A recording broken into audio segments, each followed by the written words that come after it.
Mucho humo, mucho humo. No te quemes con noticias falsas. Noticias falsas. Entrevistas.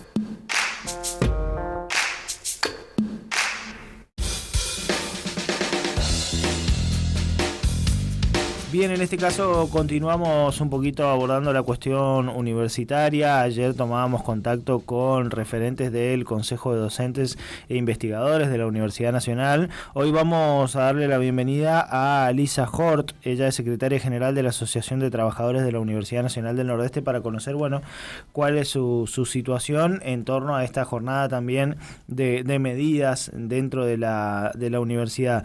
Lisa, ¿qué tal? Buen día. Fabián y Mariana te saludan aquí desde Litoral Radio, gracias por estos minutos. Hola, nuestras actividades en realidad es una continuación de lo que venimos reclamando desde el 15 de febrero hasta la fecha. Es el reclamo de la reconstitución del salario. No estamos hablando de aumentos salariales, sino reconstituir el valor del salario. Hemos perdido desde el 10 de diciembre a la fecha el 58% del poder adquisitivo del salario, y sobre eso estamos discutiendo, recuperar estos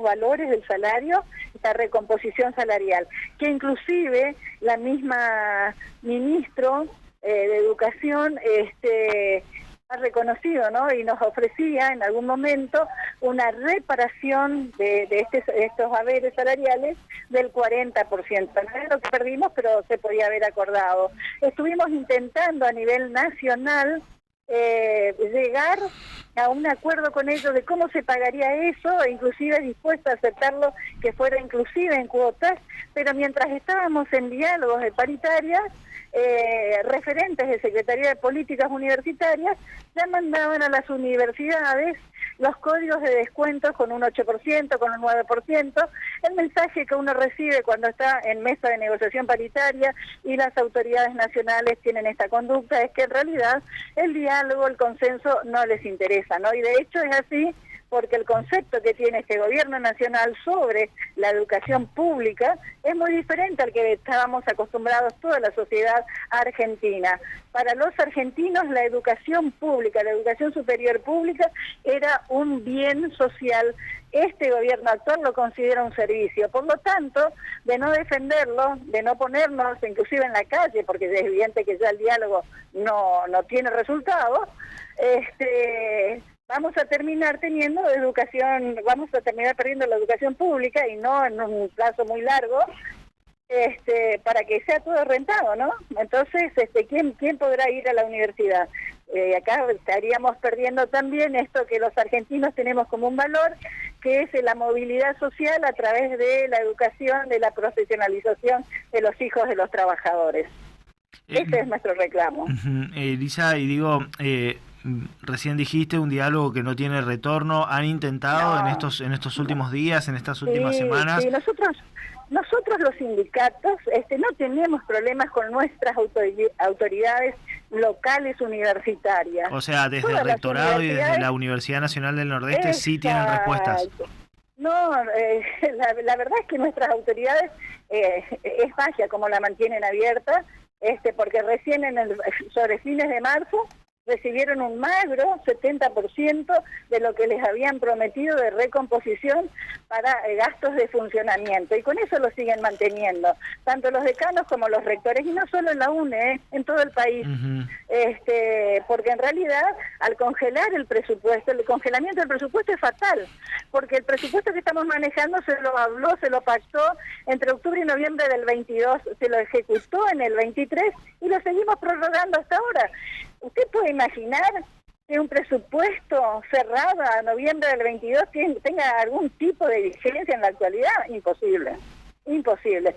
Y en ese marco de situación, las autoridades universitarias de las 57 universidades del país hacen lo imposible para mantenerlas abiertas. Yo pregunto, ¿no?, si el gobierno nacional tiene conciencia de que una boleta de luz que se pagaba 3.000 pesos, hoy se paga casi 470.000 pesos.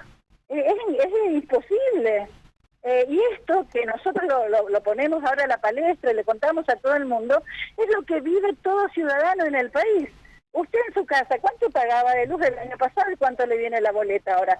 ¿Usted puede creer que los padres van a poder seguir teniendo recursos para mantener sus hijos estudiando fuera de sus casas? Nos preocupa la matrícula, nos preocupa cómo comen, cómo se mueven nuestros estudiantes, todo, porque nosotros tenemos un sentido de comunidad universitaria. Entonces, todo este conjunto de situación a las que nos empuja el gobierno nacional nos tiene altamente preocupados. Lástima que al no escuchar tenemos que salir con otras medidas. Nosotros estamos acostumbrados al diálogo, al consenso, a las negociaciones, donde a veces uno pierde un poco en beneficio de otros temas. Pero como eso no se puede porque este gobierno no escucha, y estamos dispuestos a ir a otras medidas, a otras consecuencias después de las vacaciones. Algo vamos a tener que hacer. Después de las vacaciones, o sea, este cuatrimestre. Sí. Ayer un poco nosotros también charlábamos con referentes de los gremios docentes y un poco señalaban más o menos esto que vos estás mencionando, ¿no? Pero en torno a la continuidad de las clases, sobre todo, que por ahí corría riesgo el inicio del segundo cuatrimestre. Por supuesto que sí, pero a ver, tenemos 3 grandes sectores, bueno, 4 sectores, ¿no? Pero es el de las autoridades, el de los docentes y el de los trabajadores y el estudiantado. ¿Cómo el estudiante? Usted sabe lo que sucede ahora, nosotros que somos del sector no docente recorremos todas las unidades académicas. Resulta que las bibliotecas, que antes eran elementos para retirar o buscar algún artículo e irse, hoy están pobladas. Los alumnos no tienen recursos para tomarse 4 colectivos al día o mover la motito 3, 4 veces al día. Entonces vienen a la mañana y se anclan en las facultades. Y el espacio de la biblioteca es su refugio para cuando hace frío, para cuando hace calor, por el agua caliente. Yo digo, el que no mira, el que no reconoce esta necesidad, esta urgencia que estamos viviendo, es porque no mira la realidad. No hace falta ir a una villa como nos toca por ahí a nosotros, porque tenemos actividades extensionistas y vamos y asistimos a las villas, a los barrios periféricos, pero no hace falta ir ahí. Recurran las universidades y vean. Antes se limpiaban, cada vez que se ensuciaba se limpiaba, ahora tenemos turnos de limpieza. En las facultades, en los baños públicos había papel higiénico, ahora se ponen 2 veces al día y en algunas no se ponen. Las hojas, todo se resiente. Entonces queremos seguir teniendo universidades de calidad, pero no le asistimos económicamente, cuando es un deber del Estado asistir a las universidades públicas, porque todos sabemos de dónde sale la plata para sostener las universidades públicas, de usted, de toda la gente que es su audiencia, y cuando va a comprar un elemento, una Coca-Cola, un paquete de fideos, de ahí sale la plata. Entonces el Estado, de ahí es donde toma los recursos financieros para el sostenimiento de la actividad pública. Bueno, que ponga donde debe ponerla, ¿no? Ese es nuestro reclamo, porque no es que no hay. Lisa, es que la están viendo de otra manera, y eso sí que nos preocupa. Eso que le decía hoy, cuando el concepto del valor cambia, ahí sí estamos preocupados. Para ellos la educación es un servicio, como tal debe estar... En algún momento la van a facturar, y para nosotros es un bien social, entonces la protegemos de esa manera. En un momento mencionaste que no están pidiendo un aumento, sino una recomposición. Por supuesto. ¿De qué estamos hablando cuando hablamos de recomposición? ¿Cuánto es lo que por ahí ustedes necesitan? ¿Cómo manejaron eso en cuanto a propuesta? Nosotros en la mejor de las situaciones y en la mejor de las medidas dinerarias, sacamos una contabilidad del 58% de pérdida del valor adquisitivo de nuestro salario. Y eso es la recomposición salarial que estamos pidiendo. Y el Estado nos reconoció el 40%. Nos seguirían adeudando un 18%. Pero con el 40% podemos sentarnos a dialogar todos los sindicatos de base y nuestras federaciones confederadas sindicales. Pero ni siquiera eso, lo que ellos reconocen tampoco lo quieren aplicar, tampoco lo quieren abonar. Entonces, como les decía hoy, ¿no? Uno puede dialogar siempre que la otra parte quiera dialogar. Cuando no hay intención de diálogo, no nos queda otra medida. Y hoy van a estar sumándose a la movilización que se va a realizar en horas de la tarde. En este momento hubo un banderazo en Chaco y 3 de abril. Tenemos manifestaciones esta tarde en Corrientes, otro banderazo otra vez. Y en Resistencia vamos a estar con una vigilia desde las 18 horas hasta ver el dictamen de la Cámara, ¿no? Y esperemos que nuestros representantes voten a conciencia, voten a favor de la gente que trabaja, voten a favor del estudiante, voten a favor de los jubilados, porque de lo contrario no sé dónde va a terminar este país. Algunos dicen que tiene que ver la ley base con los reclamos salariales y con la universidad, todo tiene que ver. Esa ley ataca todos nuestros derechos, todos nuestros principios, a tal punto que cuando habla, por ejemplo, la ley base de las negociaciones salariales, prácticamente nos quita las negociaciones colectivas y los convenios colectivos.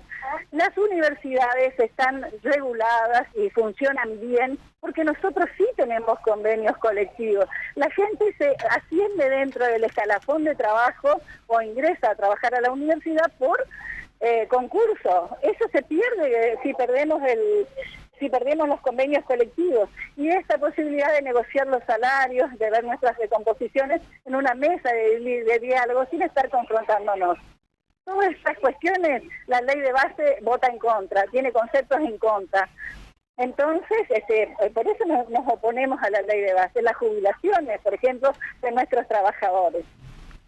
Hay varios puntos que encierran la ley de base, que altera nuestra vida universitaria y que altera la calidad del trabajo universitario. Lisa, ¿cómo se reparte este presupuesto que ahora llega sin la actualización entre las distintas sedes de la UNE? Con todo respeto a eso que mencionabas del papel higiénico, es algo que nosotros nunca vivimos. Por ejemplo, acá en Corrientes nunca tuvimos ni una vez papel higiénico, ni en el 2020, ni en el 21, ni en el 22, ni en el 24, ni mucho antes. Esto de la limpieza, muchas veces nosotros éramos los que hacían limpieza porque no, o sea, si se caía algo, porque no teníamos personal.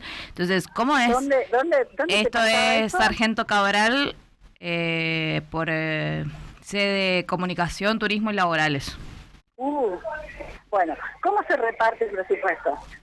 El presupuesto general, el 1.1, viene para salario de autoridades, de docentes, de no docentes, y eso lleva, de ese presupuesto, lleva más o menos entre el 95 y 94, 96%. Queda un 4% de ese presupuesto general, que es el que todavía no lo aprueba, para gastos de funcionamiento. En ese gasto de funcionamiento entran todos los servicios, luz, agua, ahora que estamos todos informatizados, todo el mantenimiento de las redes, y por supuesto la higiene y los elementos de higiene, la papelería, la librería que se compra, y queda algún pequeño porcentaje, un mínimo porcentaje para contratos de servicio. Ese presupuesto es lo que decíamos que como no se descongela, nuestros salarios siguen iguales, y este gasto de funcionamiento también está anclado a noviembre del 22. Entonces, cada vez se retasea más. Eso que recibe la unidad central, el rectorado, de acuerdo a la matrícula que tenga cada unidad académica, se divide en porcentajes, ¿no? Y cada unidad académica lleva otra vez la división de lo que le corresponde por matrícula. O sea, a más alumnos en la matrícula, más presupuesto recibe esa unidad académica. Más presupuesto, a más alumnos, más presupuesto. Por eso es que a los trabajadores siempre tenemos la mala o buena costumbre de hablar de comunidad universitaria, porque donde se afecta la matrícula, se pone en riesgo los cargos docentes, los cargos no docentes, todo lo demás. Y si el docente no está, el alumno no puede desarrollar su actividad. Y si los no docentes no estamos, ¿quién le gestiona las cosas? ¿Me entiendes? Si los no docentes somos los que gestionamos todo el movimiento interno académico, técnico y de mantenimiento, producción y servicios generales. Los tres convivimos en una línea perfecta.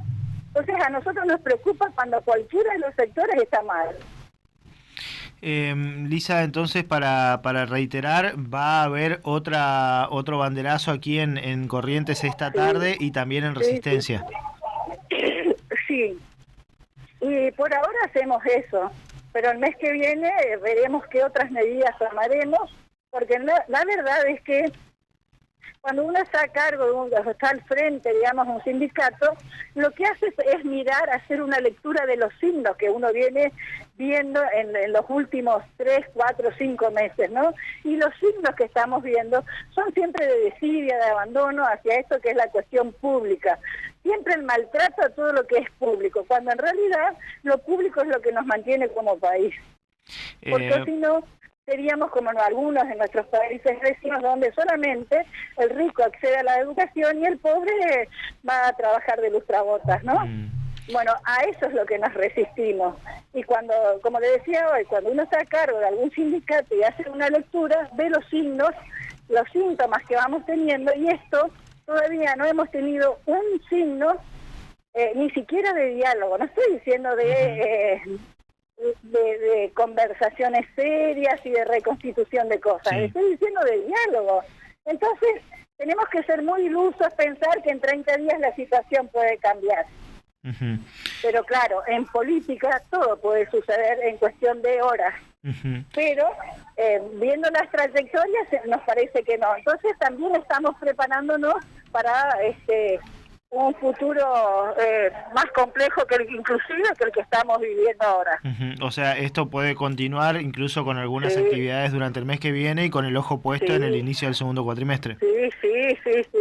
Bien. Sí, porque de alguna manera hay que, como no quieren dialogar, de alguna manera hay que refrescarle en las memorias lo que son nuestras autoridades electas, que tienen que escuchar al pueblo, ¿no?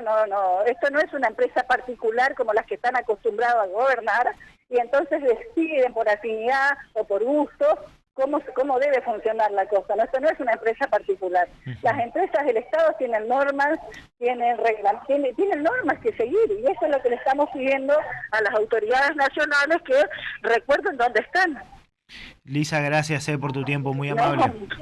Al contrario, gracias por el espacio y para poder explicar a la gente lo que realmente se está viviendo. Muchísimas gracias. Un abrazo grande, hasta luego. Hasta luego.